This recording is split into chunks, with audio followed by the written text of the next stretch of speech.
안녕하세요. 작가 정여울입니다. 여러분과 함께 오늘은 진정한 나와 대면할 용기라는 주제로 강의를 해보려고 하는데요. 이 사진을 보여드리는 이유는 이 사진은 월든이에요. 월든 호수. 많은 사람들이 책으로만 봤지만 실제로 가기에는 너무 멀리 있었던 월든 호수인데 다행히도 저는 이 월든 호수를 코로나 이전에 갔었어요. 코로나 이전에 2018년에 갔었는데 갔던 이유가 그땐 정말 진정한 나 자신을 찾고 싶다는 그 생각을 많이 했었거든요. 그런데 월든을 제가 10번도 넘게 읽었는데도 월든을 가보지 못했다는 게 너무 아쉬웠었어요. 그래서 가보면 더 잘 이해되지 않을까? 가보면 이 소로가 왜 2년 2개월 동안, 그것도 청춘의 가장 빛나는 시간 동안 20대에 그렇게 호수 곁에서 오두막 하나를 짓고 2년 2개월 동안 은둔을 할 수 있었을까? 그게 너무 궁금했던 거예요. 그래서 이제 2018년에 아주 어렵게 결심을 하고 갔었는데 그때의 그 경험이 아직도 저에게 영향을 미친다는 것을 알게 됐어요. 지금 이 화면도 사실은 저의 컴퓨터 바탕 화면이기도 해요. 코로나 이후로 해외여행을 가기가 어렵게 되니까 예전에 갔던 여행 사진을 계속 보게 되더라고요. 그런데 코로나 이전에는 어땠냐면 계속 다음 여행만 생각했어요. 다음엔 어딜 가지? 예전에 갔던 곳을 생각하는 것보다는 다음에 어딜 가지에 너무 정신이 팔려서 과거에 그렇게 많은 사진을 찍고 그렇게 많은 글을 쓰고도 다시 펴보질 않았던 거예요. 그런데 코로나 이후에 달라진 점은 제 기억을 좀 더 오래오래 회상하게 됐다는 거죠. 이 월드노스의 사진을 바탕화면에 깔아놓고 매일매일 보니까 제 마음을 계속 월드호수에 비춰보는 느낌이 들더라고요. 아름다운 여행의 장소가 아니라 나라는 존재를 비춰주는 거울이 된 거예요. 우리나라에도 예쁜 호수를 찾으면 이만한 호수가 당연히 있어요. 그런데 월든 호수의 느낌은 달랐던 거죠. 월든 호수는 헨리 데이비드 소로의 글이 있었기 때문에, 헨리 데이비드 소로의 월든이라는 책이 있었기 때문에 더 특별해진 장소죠. 타인의 시선에 일희일비하지 않고 완전히 나의 사업, 그러니까 어떤 돈을 버는 사업 말고요, 내가 하고 싶은 그 일 있죠. 사람들한테 말할 순 없지만 내가 꼭 하고 싶은 일들이 사람들은 다 조금씩 있을 것 같아요. 그런데 저 같은 경우도 이렇게 눈에 보이는 글이 있지만 눈에 안 보이는 글들도 많거든요. 제가 쓰고 싶지만 쓰지 못했던 글, 그리고 살지 못했지만 살고 싶은 삶, 이런 걸 unlived life라고 하는데, 그게 저에게는 월든이라는 곳이 저에게 주는 영감이었던 거예요. 그래서 나에게도 나만의 월든이 필요한 거였구나, 나에게도 또 하나의 나만의 아주 개인적인 월든이 필요한 것이었구나 라는 것을 깨닫게 된 것이죠. 이게 코로나 이후에 제가 또 바뀌게 된 모습이에요. 예전 사진들을 많이 보면서 그때의 나와 지금의 나는 어떻게 달라졌는지, 그리고 과거의 나로부터 배울 것도 많다는 것을 알게 됐어요. 끊임없이 미래를 향해서 다음 여행은 어디, 다음 여행은 어디, 이렇게 급하게 미래만을 준비하던 삶에서 벗어나서 과거 속에서 뭔가를 배울 수 있는, 과거 속에서 뭔가를 생각하고 반성할 수 있는, 그리고 그 안에서 영감을 얻을 수도 있는 그런 삶으로 바뀐 것이 저에게 제 마음에 생긴 또 하나의 월든이라고 말씀드릴 수 있을 것 같습니다.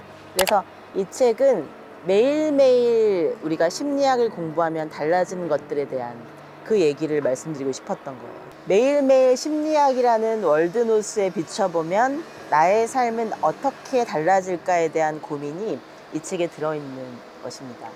저는 심리학에 대한 이제 강의를 할 때 가장 많이 보여드리는 그림이 사실 이 그림이에요. 그래서 우리의 나라는 존재, 심리가 어떻게 구성되어 있는가를 보여주는 대표적인 그림인데요. 융의 생각이었던 거죠.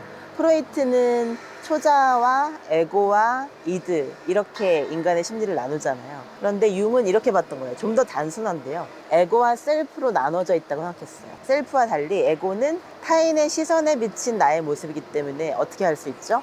연기할 수 있어요. 너무 힘든데 아닌 척 할 수도 있고, 반대로 힘들지 않은데도 악어의 눈물을 흘릴 수도 있는 것이 에고의 모습이에요. 근데 셀프는 이 세상에서 오직 나만이 알고 있는 것, 그리고 남들에게는 숨길 수 있지만 나에게는 절대로 숨길 수 없는 부분이 바로 셀프라는 부분이죠. 그러니까 셀프는 사실 원래 우리의 에고가 많이 발달하지 않았더라면, 그러니까 연기하고 남들에게 뭔가 척하면서 살고 이런 부분이 발달하지 않았다면 셀프가 원래 훨씬 더 중요한 거였겠죠. 근데 현대인은 반대로 셀프가 더 주인이 되어야 되는데 그래야 우리 마음은 평화를 찾을 수 있거든요. 그런데 반대로 에고가 점점 더 커져 버리는 거죠. 그래서 왜 다른 사람과 있으면 그 사람에게 자꾸 맞춰주게 되잖아요. 나의 원래 하려고 했던 말, 이게 아닌데? 하면서 자꾸 대화가 그 사람 쪽으로 끌어당겨질 때가 많죠. 이게 에고인 거예요. 셀프는 참 강했으면 좋겠는데 사실은 많이 약화되어 있는 이유가 현대인에게는 에고가 너무 강해졌기 때문에. 그러면은 페르소나와 섀도우는 뭘까요? 그러니까 에고의 가장 바깥에 있는 것이 바로 페르소나고요. 그 페르소나는 가면이라고 할 수 있는 거죠. 우리가 역할이나 표정을 통해서 그리고 배우들의 어떤 배역을 통해서 배우가 아닌 사람도 우리는 끊임없이 연기를 하는 경우들을 많이 보잖아요. 그리고 우리가 감정노동이라고 하는데 그 감정노동이 제일 페르소나에 가까운 거죠. 그래서 내가 정말로 그렇게 생각하지 않은데 고객님 사랑합니다 이렇게 말을 해야 되는 그런 상황. 이게 이제 페르소나인 거예요. 우리의 역할 때문에 아니면 돈을 벌어야 한다는 의무감 때문에 우리가 우리 자신의 셀프를 숨기는 부분, 그렇게 해서 가면이 만들어지는 것이 페르소나인데 문제는 이 페르소나가 너무 강해지면 섀도우, 그림자도 같이 강해진다는 거예요. 그림자라는 것은 셀프의 가장 어둡고 슬픈 내면, 그러니까 트라우마를 말하는 거예요. 트라우마나 컴플렉스가 모여있는 곳이 바로 섀도우인데 그럼 그 그림자가 나쁜 것인가? 라는 질문을 많이 해요, 사람들이. 근데 아니에요. 그림자는 우리의 삶에 에너지가 모여있는 곳이기도 해요. 제가 이런 심리학 책을 쓸 수 있게 된 결정적인 계기 중에 하나가 저의 그림자를 발견해 가고 있기 때문이에요. 만약에 제 그림자에 관심이 없고 계속 에고만 확장을 시켰다면, 더 멋져 보이기 위해서 사회적인 페르소나만 열심히 가꿨다면 그림자를 계속 신경을 못 썼을 거예요. 그런데 그 그림자, 저의 트라우마와 저의 컴플렉스는 저도 다른 사람들처럼 트라우마와 컴플렉스가 많은데 이제 숨기고 살았던 거죠. 근데 그 숨긴다고 해서 트라우마가 치유되지 않는다는 것을 심리학을 통해서 알게 된 거예요. 그래서 어떤 분이 그러시더라고요. 15년 전에 그분은 잘못한 게 없는데 이제 직장 상사에게 성적인 괴롭힘을 당하고 자신이 너무 괴로워서 오히려 피해자가 회사를 그만둔 거예요. 이런 경우가 너무 많죠. 15년을 안 봤으면 괜찮을 줄 알았는데 15년 뒤에 다른 사람이 그와 비슷한 그 내용으로 미투를 하는 걸 본 거예요. 그런 걸 보면서 그림자가 깨어난 거죠. 이런 걸 방아쇠 효과라고 하는데 이 트리거가 되는 거예요. 그래서 나의 그림자가 다 나은 줄 알았는데, 나의 트라우마가 다 치유된 줄 알았는데 다른 사람의 상처를 보고 내 상처가 다시 되살아날 수가 있는 거예요.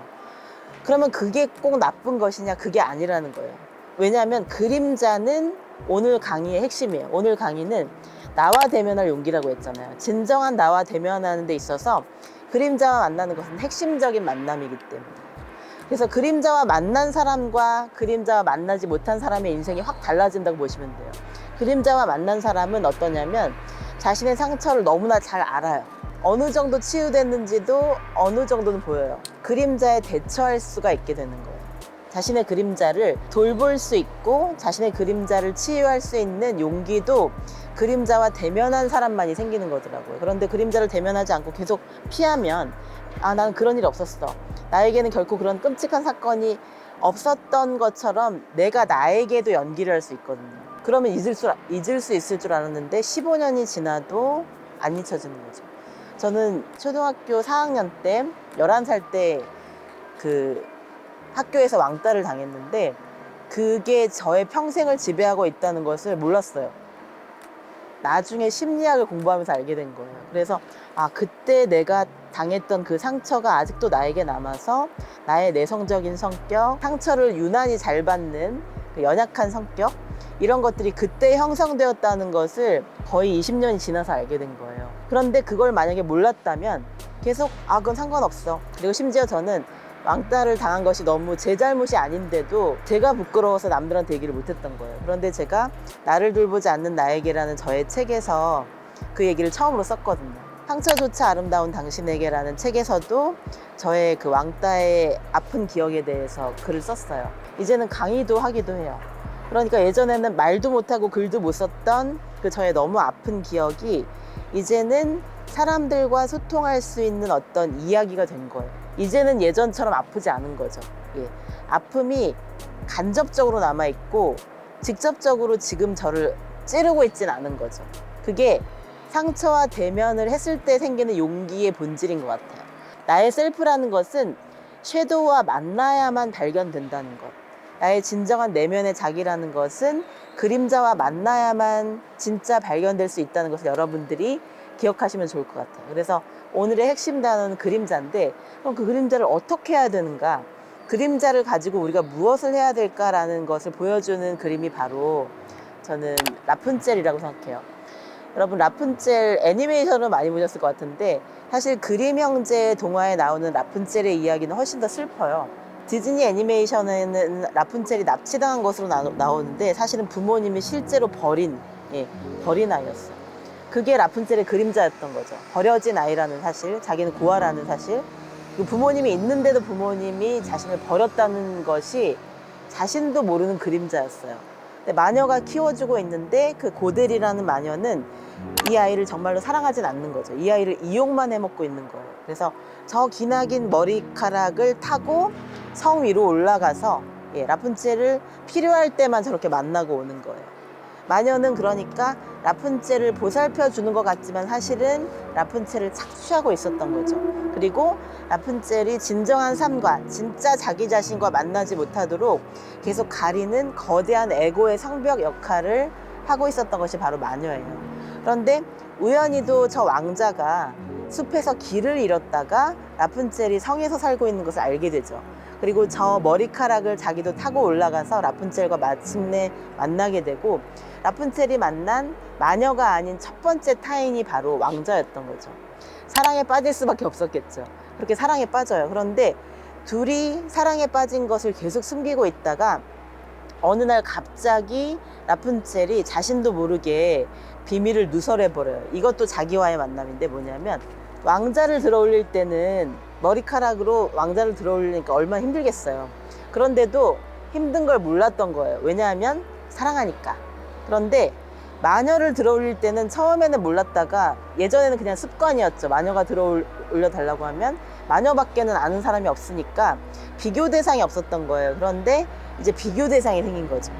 그래서 자기도 모르게 혼잣말이 나와버린 거예요. 마녀를 이렇게 끌어올려주고, 이상하다, 왕자님을 끌어올릴 때는 하나도 안 아픈데, 안 힘든데 마녀를 끌어올릴 때는 너무 무겁네 라고 혼잣말을 해버린 거예요. 이게 라푼젤의 그림자였던 거죠. 마녀는 왕자? 이렇게 된 거죠. 그렇게 해서 저 머리카락을 잘라버리려고 해요. 실제로 잘라요. 그런데 저 그림을 보고 제가 느낀 게 있어요. 신화 속에서나 그림 속에서는, 이야기 속에서는 마녀나 괴물이 나타나서 우리를 괴롭히잖아요. 그런데 실제로 우리 삶에서는 물론 그런 존재도 있어요. 실제로 누군가 우리를 괴롭히기도 하죠. 그런데 실제로 아무도 안 괴롭힐 때도 우리가 자신을 괴롭힐 때가 있죠. 저 머리카락은 저는 우리 안에 잠재력, 우리 안에 그림자, 우리 안에 모든 아직 살지 못한 삶을 응축하고 있는 거대한 잠재력이라고 해석을 하거든요. 그러면 나의 머리카락을, 나의 황금빛 머리카락을 자르려고 하는 사람은 누구인가? 라는 것을 제가 생각해 보게 된 거예요. 그게 저의 그림자인 거죠.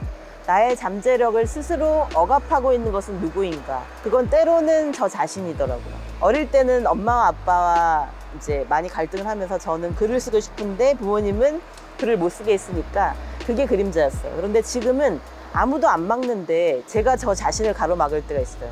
이렇게 써서 누가 알아주겠어? 이렇게 쓰면 재미가 없잖아. 이렇게 쓰면 사람들이 어렵다고 하지 않을까? 이런 생각 때문에 글이 잘 안 써질 때가 있어요. 그게 저의 그림자였던 거죠. 다른 사람의 눈치를 보는 마음, 진심으로 보여주지 못하는 저의 장벽, 그게 저의 마녀였던 거예요. 여러분 안에서 여러분의 황금빛 머리카락을 틀어쥐고 놓아주지 않는 사람이 누구인가를 생각해 보세요. 그런데 그 안에는 나 자신도 분명히 있을 거예요. 부모님도 있고 선배나 후배가 될 수도 있겠지만 분명히 여러분 자신도 있을 거예요. 왜냐하면 우리 안에는 남들의 시선을 내면화해서 내 것처럼 쓰는 경향이 있거든요. 그래서 내가 나를 원래는 미워하지 않았는데 다른 사람들의 미움을 받다 보면, 다른 사람의 끊임없이 비난이나 악성 댓글이나, 저도 많이 봤는데 이 악성 댓글을 받다 보면 나도 모르게 그 악성 댓글이 제 그림자에 스며들어요. 그래서 제가 글을 쓸 때도 이 다음에 또 이런 악성 댓글 비슷한 걸 받으면 어떡하지? 라는 걱정이 드는 거예요. 그게 바로 우리 안에 만연 거예요. 우리가 우리 자신을 발전하지 못하게 만드는 요소는 우리 자신 안에 있다는 거죠.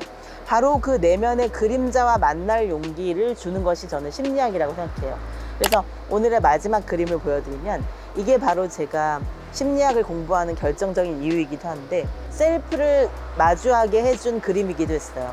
이건 우첼로라는 화가의 용과의 전투라는 그림인데요. 저 왕자는 단순한 왕자가 아니라 저는 에고라고 해석을 하고 싶어요. 우리의 사회적인 자아, 남들에게 보여주는 자아. 그래서 멋지게 백마도 타고 멋지게 창도 휘두르죠. 예, 페르소나를 막 휘두르고 있는 거예요. 그런데 저 공주는 셀프라는 거죠. 라푼첼처럼 성에 갇혀 있을 수도 있고, 그리고 저 공주처럼 동굴에 갇혀 있을 수도 있어요. 그런데 동굴보다 더 무서운 것은 저 용이에요. 저 괴물이 우리의 공주를 나오지 못하게 가로막고 있는 거죠. 그래서 저는 공주가 셀프라고 생각해요. 공주가 더 중요하다고 생각해요. 그러니까 우리의 에고가 셀프와 만나야만 오늘의 마지막 키워드, 개성화. 나와 만날 용기가 용식으로 말하면 개성화거든요. 그러니까 사회화는 다른 사람처럼 보이고 싶은 욕구예요. 다른 사람처럼 출세하고 싶고, 다른 사람처럼 성공하고 싶고, 다른 사람처럼 투자가 잘 되고 싶고, 예, 집값이 오르고 싶고, 이런 것이 바로 에고예요. 그게 사회화의 욕망이죠. 그런데 셀프는 어떻게 생각하냐면 난 그런 것이 없어도 괜찮아. 주식 이런 거 없어도 돼. 커다란 집 이런 거 필요 없어. 나에게는 월든처럼 작은 오두막만 있어도 돼. 라고 생각하는 더 강하고 아름다운 자기 자신의 모습이 셀프예요. 그게 저는 공주라고 생각해요. 우리 안에 공주를 꺼낼 수 있는 힘은 바로 우리 자신이 저 용과 맞서 싸워야 되는 거죠. 저 왕자가, 저 에고가 용과 맞서 싸워야 돼요. 싸워 이길 수 있는 힘은 내 안에 모든 것이 있다는 믿음이에요. 내 안에 나를 구할 수 있는 용기, 나의 잠재력을 꺼낼 수 있는 용기, 나의 아직 이루지 못한 꿈을 가장 잘 실현할 수 있는 것은 바로 나 자신이라는 믿음. 그것을 깨달을 수 있을 때 우리는 나와 만나는 용기를 얻을 수 있는 거죠. 우리 안에 용과 맞서 싸워 이길 수 있는 가장 큰 힘은 바로 나 자신의 용기. 나의 잠재력을 내가 끝까지 실현할 수 있다는 믿음. 나의 그림자를 치유하고 나의 가장 아름다운 가능성을 실현할 수 있는 내 안의 파랑새를 마침내 날아오르게 할 수 있는 그 힘이 나에게 있다는 그 믿음. 그 믿음이 바로 셀프에게 있다는 거죠. 그래서 에고와 셀프가 마침내 용을 물리치고 내 안에 두려움이라는 그림자를 물리치고 마침내 만나서 사랑에 빠지는 것. 에고와 셀프가 진정으로 소통하고 사랑에 빠지는 것이 바로 제가 오늘 말씀드리는 개성화. 예, 진정한 나 자신이 될 용기. 진짜 나 자신과 만날 용기라는 점을 말씀드리고 싶었습니다. 저는 코로나로 인해서 많은 분들이 그 전에 계획이 많이 틀어졌다는 얘기, 이번에 꼭 해외여행을 가고 싶었는데, 어학연수를 가고 싶었는데, 뭔가 큰 사업을 해보고 싶었는데 코로나 때문에 못했어 라는 이야기도 많이 들었어요. 그런데 또 어떤 다른 분들은 오히려 코로나로 인해서 나 자신을, 셀프를 돌아볼 기회가 생겼다는 분들이 제 주변에는 다행히 훨씬 더 많았어요. 물론 수입은 줄어들 수 있고 다른 사람과 만날 수 있는 기회는 많이 줄어들 수 있지만, 그럼으로 인해서 내 안에 공주를 돌볼 수 있는 시간, 내 안에 셀프를 돌아볼 수 있는 시간, 내 안에 진정한 그림자와 만날 수 있는 시간은 더 늘어났다고 생각해요. 그런 의미에서 우리는 진짜 셀프와 만나는 시간, 나의 그림자를 돌보는 시간, 그리고 내 안의 공주, 내가 미처 살지 못한 삶, 실현시키지 못한 나의 잠재력을 꺼낼 수 있는 용기도 이 코로나라는 위기이자 기회를 통해서 우리가 새롭게 발견할 수 있는 우리 안의 가능성이 아닐까 싶습니다. 여러분, 진정한 나 자신과 만날 수 있는 용기를 오늘 저의 강의를 통해서 여러분들이 얻으실 수 있기를 간절히 바랍니다. 감사합니다.